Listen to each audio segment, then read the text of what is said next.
Bonjour à toutes et bonjour à tous, bienvenue sur la chaîne Découvrir, Investir et S'enrichir. Vous êtes sur la playlist Bourse, le bilan de l'année 2024. Donc nous allons voir les 4 comptes boursiers que j'ai et faire le point sur cette fin d'année.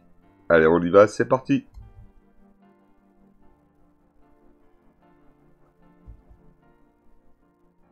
Donc pour le premier courtier, il s'agit donc de Trade Republic. Donc au niveau de Trade Republic, c'est principalement des ETF que j'ai.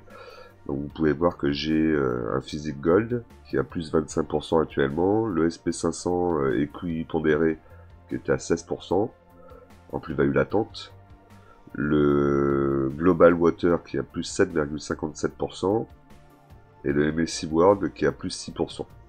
En négatif, on a le Global Clean Energy que j'ai arrêté. Pour le moment, il est toujours dans le portefeuille, mais je n'investis plus dessus, à moins 23%. Et le Physique Silver, donc l'argent, à moins 0,14%. Sinon, dans l'ensemble, c'est plutôt pas mal. C'est plus un portefeuille que je construis, que je laisse faire. Je vais peut-être modifier le SP500 équipondéré. C'est à réfléchir avec la place du MSCI World. Hein, j'ai un peu un doublon là-dessus. Je vais peut-être réfléchir à en enlever un des deux. D'ailleurs, dites-moi dans les commentaires lequel vous pensez qu'il faut que je sorte. Et puis voilà, le portefeuille se fait tout seul. Il y a 10 euros sur chaque ligne, donc 50 euros en tout, qui sont pris de façon automatique. Au niveau de la répartition, donc c'est actif à 100%. J'ai rien d'autre que des actifs. Donc ETF en l'occurrence. Et au niveau des positions, donc vous pouvez voir que le silver donc représente 7,13%. Le Clean Energy, il est à 7,81. Le MSCI World 7,70%. Le Water 24,14%. Le SP500 24,87%. Et le Gold 28,14%. Voilà, le portefeuille est en positif pour le moment, vous vous doutez bien. En hausse que vous pouvez voir une hausse de 16% depuis le début. Donc depuis le début, il y a eu une époque où j'avais que des actions sur ce portefeuille, donc forcément c'est un petit peu biaisé. Mais il reste quand même en positif et assez largement, donc je suis plutôt très content de ce portefeuille. Puis il n'y a pas grand chose à y faire, hein, si ce n'est juste avoir choisi les 5 ETF et maintenant je laisse l'achat automatique. Il n'y a que, comme je vous ai dit, un petit changement qu'on fera, on sortira soit le MSCI World, soit le SP500, on va réfléchir. Allez, on continue.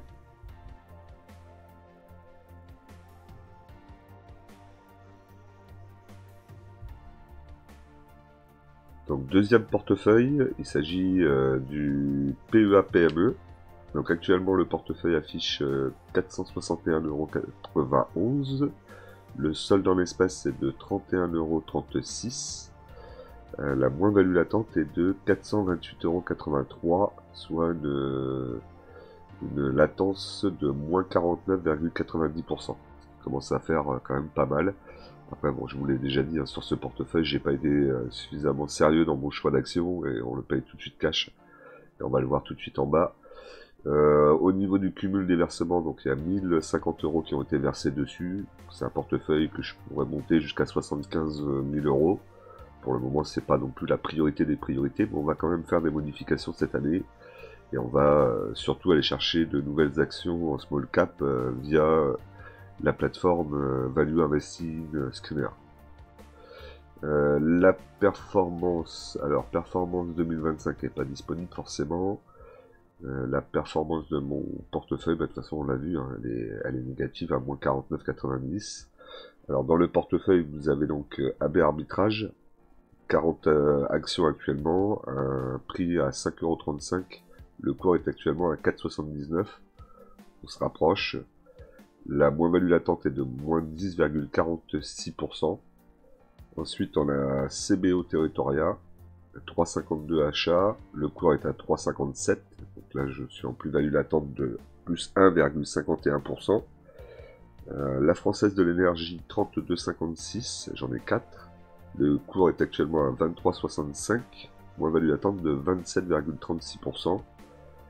Et ensuite, on a vraiment celles qui me font très mal. Donc, Fairmont Tag, sans action à 3,12€ alors qu'elle est à 0,34€. Donc là, forcément, ça fait mal. Hein. Moins 89,06%. Et ensuite, Gossin, 30 unités, 3,25€ l'achat, 0,10 centimes. La dernière fois que j'ai regardé pour Gossin, elle ne cotait plus. Alors, je ne sais pas si elle est toujours sur la cote ou pas. Vous voyez que ça m'intéresse tellement peu que je ne vais même pas les regarder, on laisse comme ça, on verra bien. Et la moins-value latente est de 96,76%.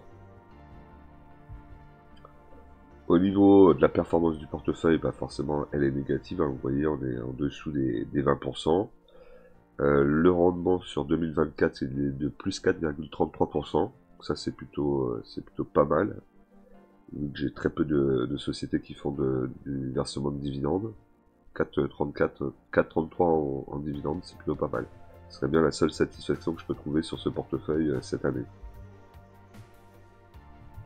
Au niveau de la répartition du portefeuille, donc AB Arbitrage 44%, CBO 24%, Française de l'énergie 21%, Fairmont Tag 7% et Gossin 0,73%. Au niveau du secteur, donc c'est principalement du financier à 69%, services aux collectivités à 21%, matériaux de base 7% et industrie 0,73%. Et après, comme je vous ai dit, on est full action. Voilà pour ce qui était du portefeuille PA-PME. N'hésitez pas à mettre des commentaires, à vous abonner évidemment, à liker et à réagir au portefeuille. Pour ceux qui souhaiteraient commencer à investir en bourse, vous avez la possibilité d'aller sur ma chaîne secondaire, donc qui est François de Stratégie Bourse. N'hésitez pas à aller y voir, elle est plus axée pour les débutants, mais même les intermédiaires et les confirmés pourront retrouver des informations qui sont peut-être oubliées, et ça peut toujours être intéressant à regarder. Et vous avez la possibilité sur cette chaîne et sur ma chaîne secondaire de télécharger aussi un e-book gratuit qui se trouve ici, si vous le cherchez, ou dans la description de cette vidéo. 7 étapes simples pour commencer à investir en bourse. N'hésitez pas à les télécharger, c'est gratuit. Allez, on reprend.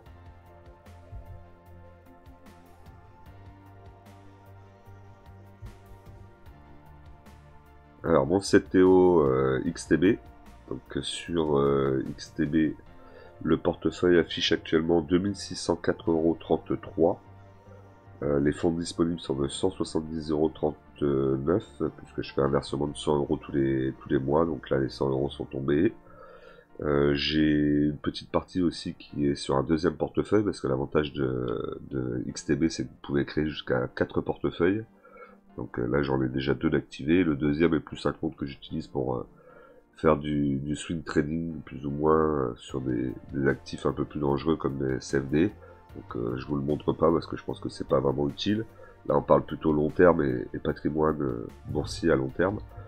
Au niveau des gains du portefeuille pour le moment c'est 61,28 €. On va voir ça tout de suite au niveau des actions. Donc au niveau des actions, vous voyez que la première ligne est Realty, 10 actions achetées. Donc actuellement une plus-value latente de 5,22%. Ensuite, on a Alphabet avec 2 actions achetées et une plus-value latente de 41,59%. Ensuite, on a Nike avec 5 actions dans le portefeuille avec une moins-value latente de 13,24%. Nestlé, 3 actions achetées, moins-value de 16,54%. Disney, 2 actions achetées, plus-value latente de 5,21%. Canadian National Railway, donc c'est les trains au Canada. J'ai 2 actions actuellement, moins-value latente de 14,49%.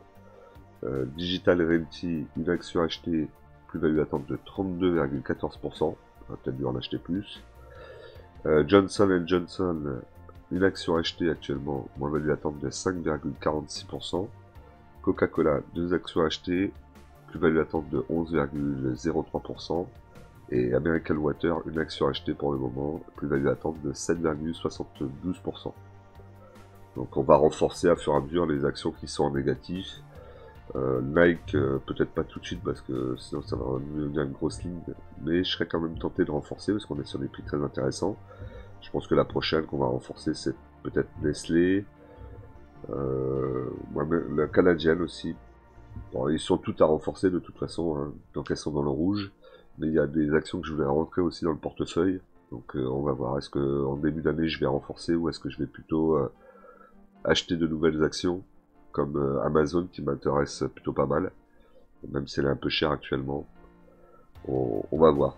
Peut-être rentrer de bancaire, une Visa ou Mastercard, c'est pas mal aussi. Bah, dites-moi dans les commentaires ce que vous en pensez d'ailleurs. Allez, on continue.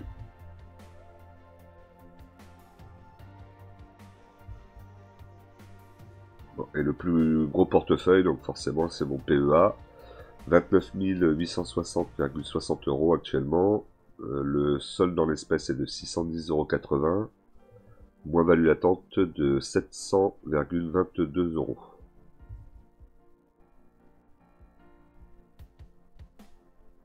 Donc au niveau du portefeuille, là, je vous laisse regarder, je vais pas le refaire dans le détail, hein, il y a quand même pratiquement 20 lignes. Et vous voyez qu'on a Euronext, Score en plus-value, Euronext à plus 40%, Score à plus 35%. Après en moins-value, on a Pernod Ricard forcément à moins 23%. Grosse moins-value, on a Nexity à moins 39%. Même si ça commence à revenir au-dessus des 40% de moins-value, c'est quand même mieux. Mais on est toujours dans la mouise, pour le dire gentiment. Ensuite, on a Kering à moins 44%, donc ça aussi, je pense que ça va être compliqué. Rémi Pointreau, moins 29%. Et après, évidemment, la plus grosse moins-value est pour Ubisoft, et puis pour le moment, je ne sais pas comment m'en sortir, donc on reste en attente. Au niveau des dividendes, donc ça c'est un tableau de dividendes que j'ai touché. Donc vous voyez que je touche quasiment des dividendes tous les mois. Il n'y a que sur le mois de mars où j'ai pas de dividendes pour le moment. Au mois d'août et au mois de septembre. 3 mois sur 12, sinon les autres, j'ai 9 mois où je touche des dividendes, donc c'est plutôt pas mal. Le total des dividendes touchés cette année représente 1234,44 €, ce qui est vraiment très très bien, puisque ça fait plus de 100 € par mois. Donc je suis très content, c'est le premier objectif, hein, c'est toujours un début. Au niveau des ventes, aucune vente en négatif, donc ça je suis très content. J'ai fait un gain total de 1220,35 €, ce qui est très bien au niveau des ventes. Alors c'est surtout évidemment la vente de Eramet, hein, les 20 actions que j'ai vendues, qui m'a bien boosté. Et au total, entre les dividendes et les ventes d'actions que j'ai réalisées sur mon portefeuille, j'ai fait un gain de 2454,79 €.